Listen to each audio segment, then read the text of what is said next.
this is what we're making. Webcam holding arm, mounts to my ceiling, pivots on the top plate, giving me loads of range, and let's make it.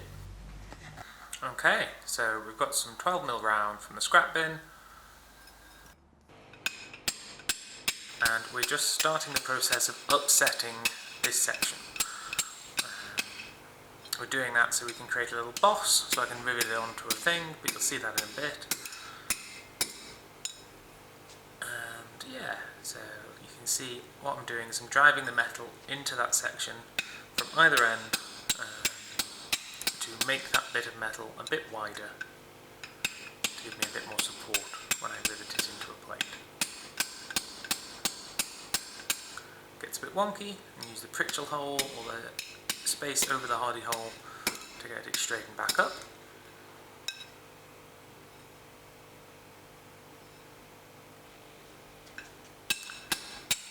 Just going to keep doing that, focusing on that area, keeping my heats nice and short.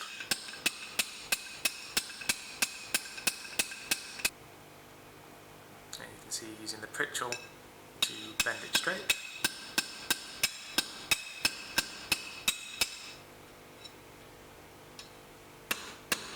Tidying the end up because it flares a little bit, even though I'm trying to keep it cold.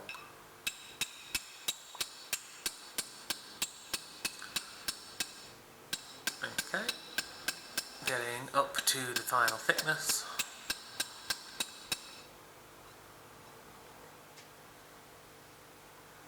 I'm just trying to show you a little bit, you can see that thickness.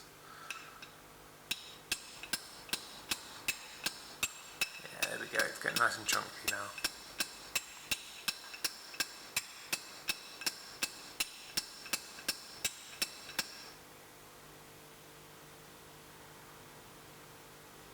Okay, I'm happy with that. I'm going to throw it into my lathe, and I'm just going to trim down the bit that's going to become our rivet.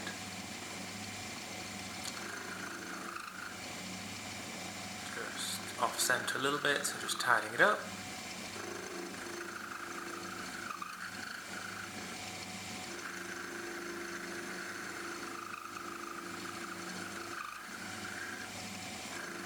The insert I'm using here is actually a bit chipped, so it's a bit noisy.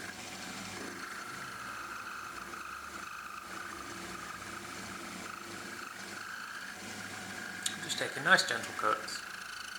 It's not a very big lathe. Tidying up the end.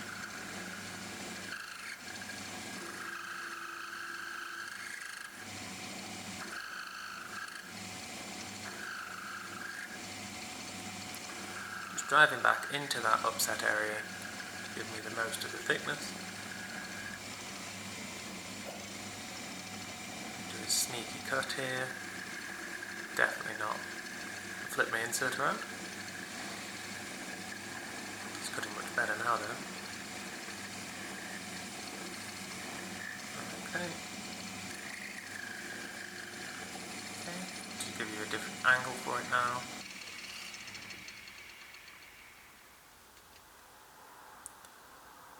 And here it is, nice cleaned up shoulder. That upsetting gave us that bit of extra thickness.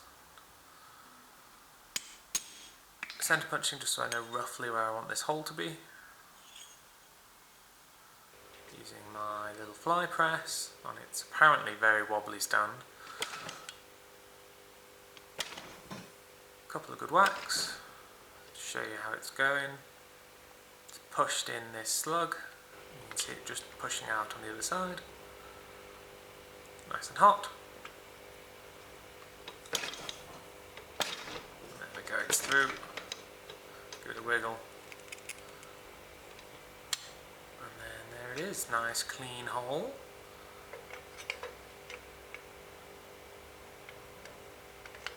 And you can see this is the slug that was punched out. I quite like it, it's the hole that makes me laugh. A physical hole.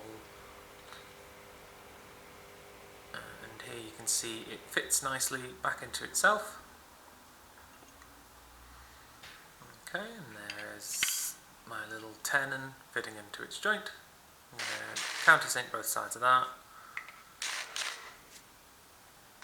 just so that when it's riveted together there's no burrs or anything on the inside.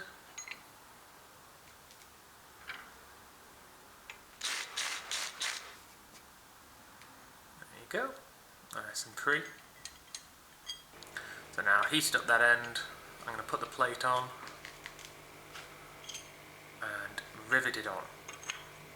I'm wanting a secure fit here, but I still want to be able to rotate this plate. This is going to give me some flexibility when it turns into a webcam mounting arm.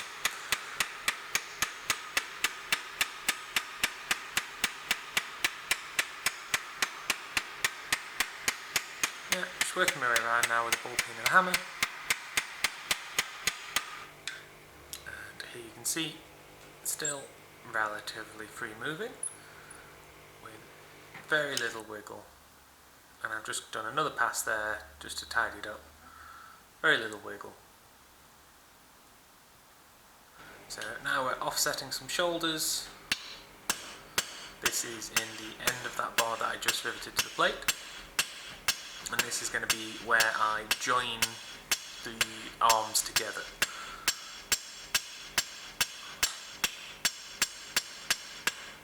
So you can see, nice offset shoulder, about half the thickness of the bar. And I didn't have any wing nuts, so I made some wing bolts, just with the cross peen of a hammer.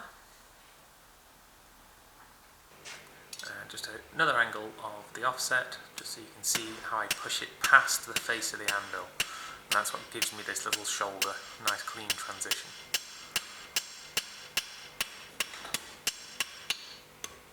Just tidying up the corners.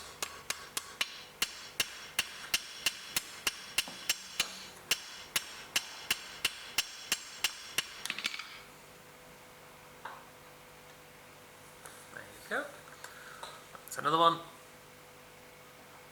And this is just showing the induction forge. Getting a nice heat on that boss so that I can punch another hole in it. Nice and hot. Over to the fly press. Good whack. One more. There we go, we're through. Smack it off. Nice. Here's some of the holes that I've punched in this video.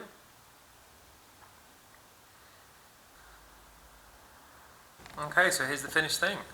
We've got the plate riveted to the 12mm bar, put an angle in it, here's those little corners, do a 10mm bar, another set, to an 8mm bar where I've mounted the webcam. You can see I just used the original screw holes, and then the webcam up on its arm. It still rotates around that rivet, and the three sections give me a lot of flexibility. And here's just a little recursive shot of it in action.